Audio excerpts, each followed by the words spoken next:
All right, the first structure we're going to look at now is simple present tense. What is the English formula for simple present tense? That is the base form of the verb, but it gets S or ES with the third person singular subjects. Okay, what is the base form of the verb?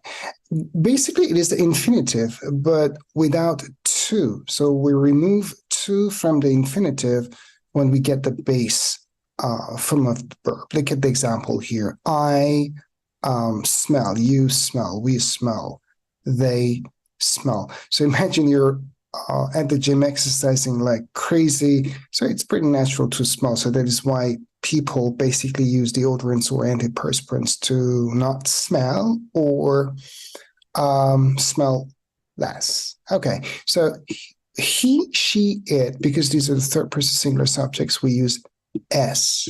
All right.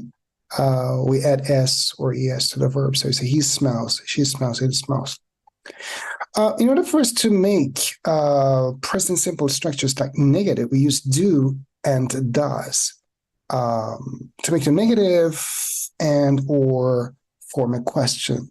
So that's why they're called helping verbs, because they help us do that. All right. I don't smell, you don't smell, we don't smell, they don't smell, and he, she, it doesn't smell. Good. So let's go to the first use of this structure. The present simple. We use present simple to talk about daily routines, the things that we do every day, almost every day. For example, I chat with my friends. Yeah, I use WhatsApp and I chat with my friends. She chats with her friends because that's she, third person singular S. Sorry, because that's she and that's a third person singular subject. We're supposed to use S here. Okay, do you chat with your friends? Does she chat with her friends? I don't chat with my friends. She doesn't chat with her friends. Why? Maybe she is lonely. All right. Or maybe she doesn't have any friends. Or she's not talking. Whatever. So what's the second use of present simple? That is to talk about facts, habits, and hobbies. For example, he's a teacher. Yeah, it's a fact about him. He's a teacher. That's his job. He smokes every day. It's a habit, and it's a bad habit because it harms the body. But that's there. He smokes every day. She collects coins. It's a hobby. She doesn't like Calipacha.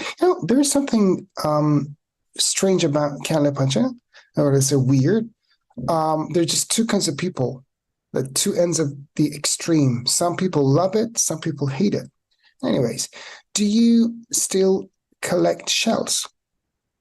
All right, so let's move on to the third use of present simple, which is to talk about processes and procedures. Imagine you need money and you want to take out a loan from the bank. Okay, so you're a bank and they explain the procedure to you. They said first you fill out this form, then we arrange a meeting, next we do this, after that we do that, and then finally this happens. Okay, so we use present simple to talk about procedures and processes.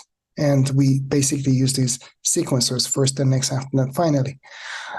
But there is something important about this use, is that it's not a good idea to use active voice, because it is not important who does what in this procedure or in this, let's say, process.